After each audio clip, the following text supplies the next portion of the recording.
What's up, guys? It's Jeff from Online Cubase Tutorials with another Cubase tutorial. This time we're going to look at advanced automation curves in Cubase, how to do it and why to do it. Before we get started, I'm working on a trance type of genre track here. I want to play a little bit of it for you so you can hear. I've got some automation already here, but we're going to correct it, fix it, improve it, and show you some of the advanced automation curves you can draw using the tools built in. They're kind of hidden and you may not know where they're at, so we're going to do this. This is Cubase 10. Let's give the track a listen here and we can see kind of where we're starting and where we're going to finish up.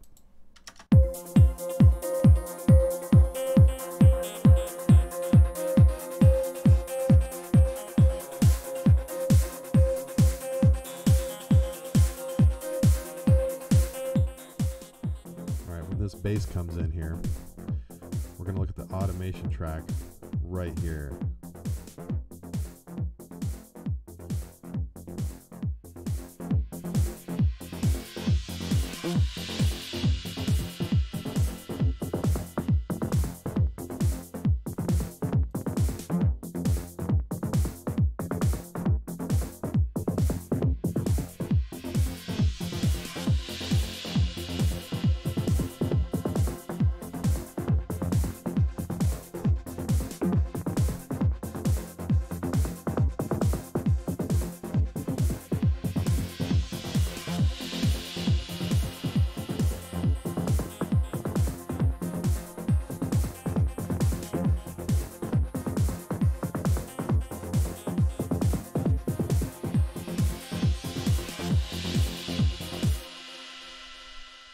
Alright, so you can see what I got loaded here is a Vaccuum Pro synth.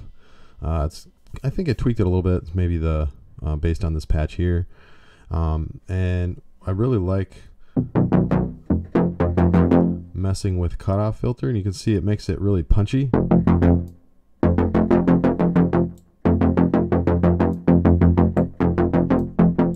not hearing it when I'm playing it live here, but let's solo this particular part, and you can hear the sweep that happens in the bass.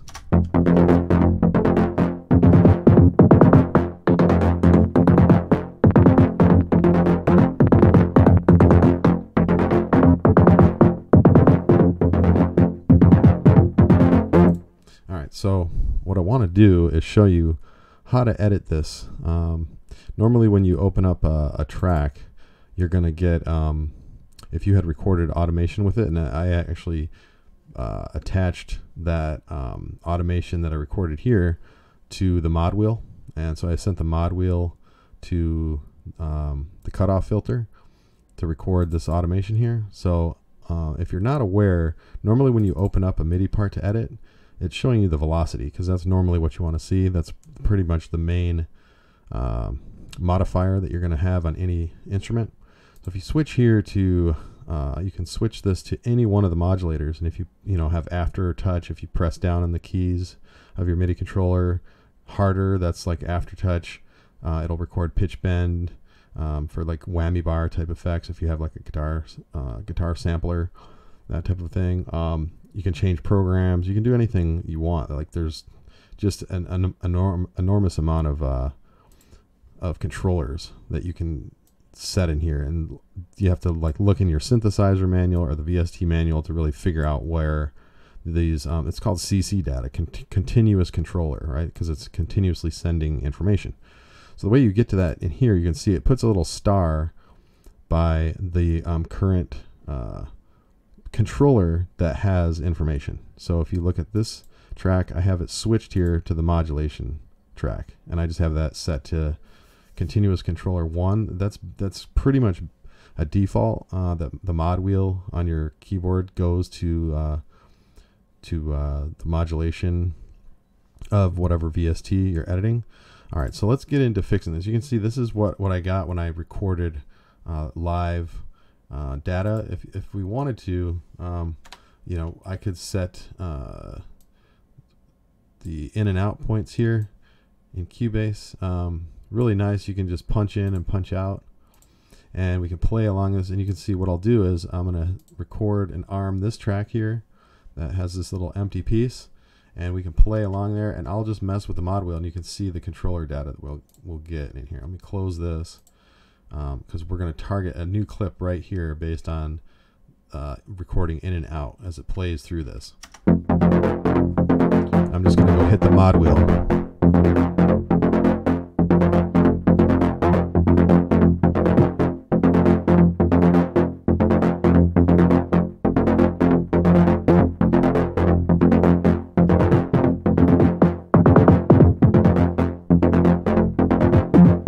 I'm just dragging it up and down slowly.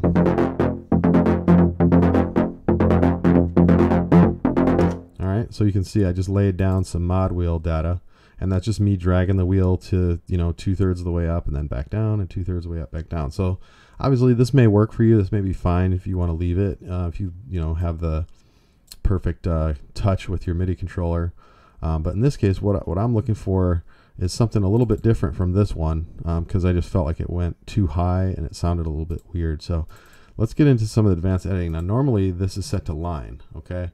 So there's line editing tools up here and in here when you come in here. This I covered this a little bit on my Cubase from scratch tutorial in 9.5, and I was actually a little bit confused. I was looking up here and I couldn't figure out how to do this down here. I just missed this additional set of tools above the editor window.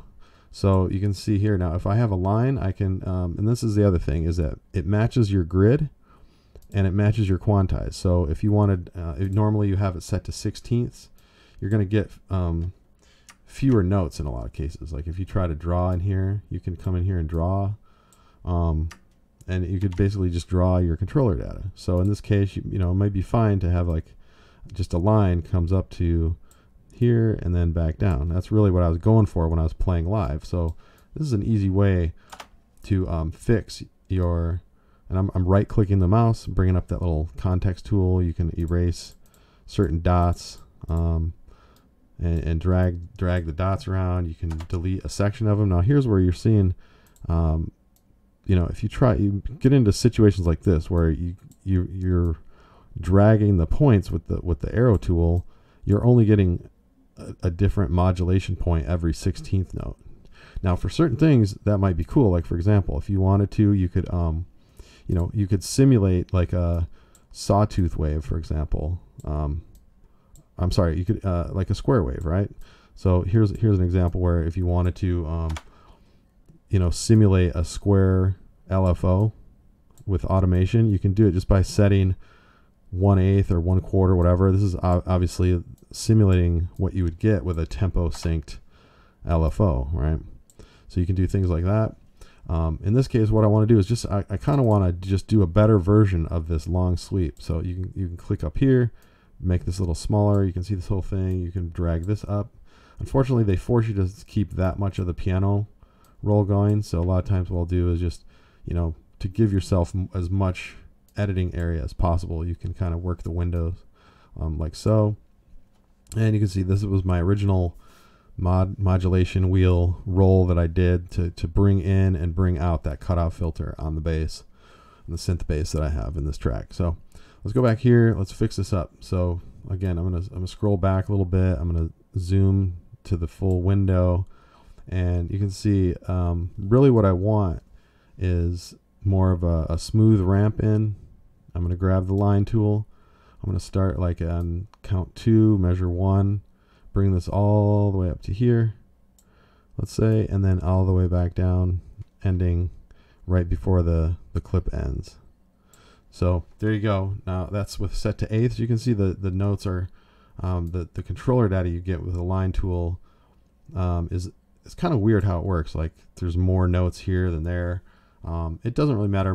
Continuous controller data is not like super intensive like audio is or anything like that. So this doesn't have to be perfect in every way, but you can see here now we have a nice smooth ramp up and down. Oops, I'm still set to punch in and punch out. Let me turn that off.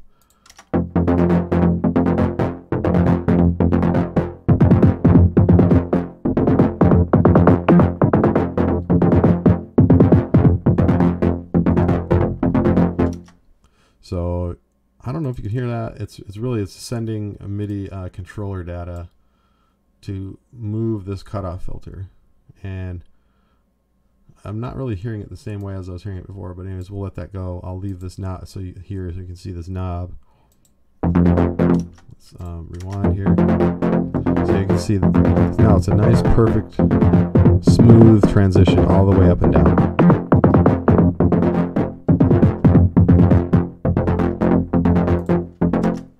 So it might be a little bit much.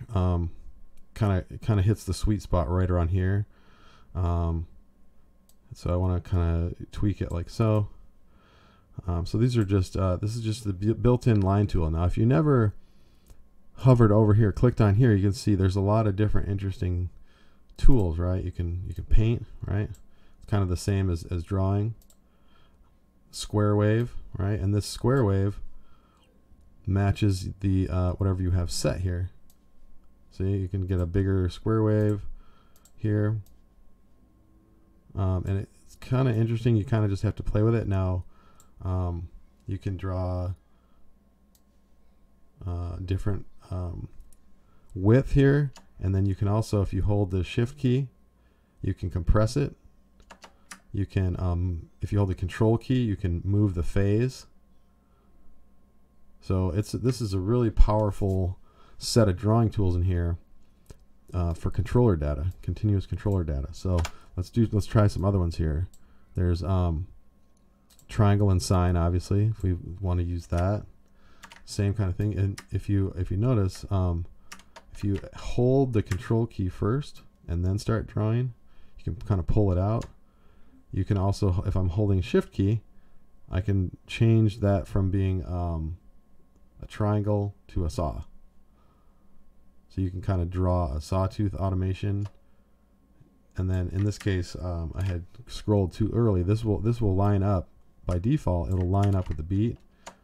Now the other thing you can do is hold the shift key before you start drawing, and you can control how big that sawtooth is. So if you want it to go per measure, straight up with the beat, let go, and now that's going to line up perfectly with how I want.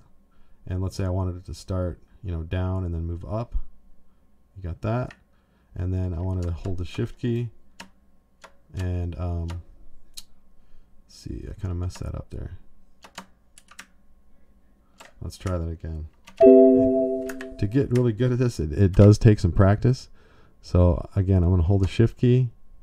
I'm going to make this exactly a 1 measure ramp from up to down. All right, let go, then draw all the way, and then hold the control shift to make it a sawtooth, and then hold control again to realign it, let go, and then you can see, there we go. So something like that might be cool. In this case, what I really was going for was the parabola. This makes a perfect curve, and it's kind of sounds a little bit more unique than just a straight line. So again, you have different tools. If you hold the control key, that'll flip. The shift key is like the ramp of it, so you can drag this from being smoother to steeper.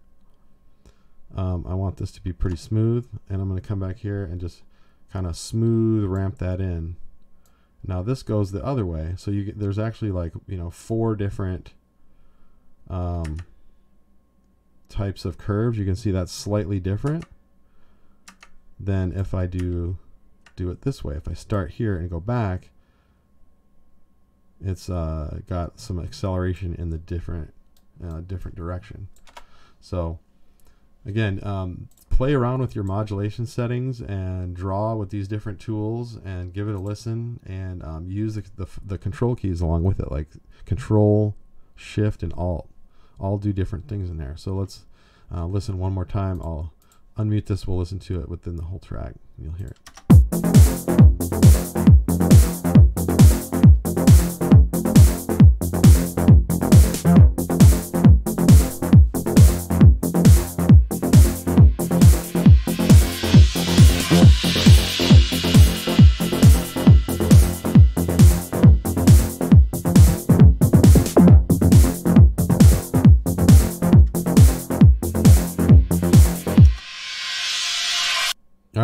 yeah, enjoyed this tutorial, got something out of it, and go give it a try. Let me know what you think in the comments, and we'll see you on the next time.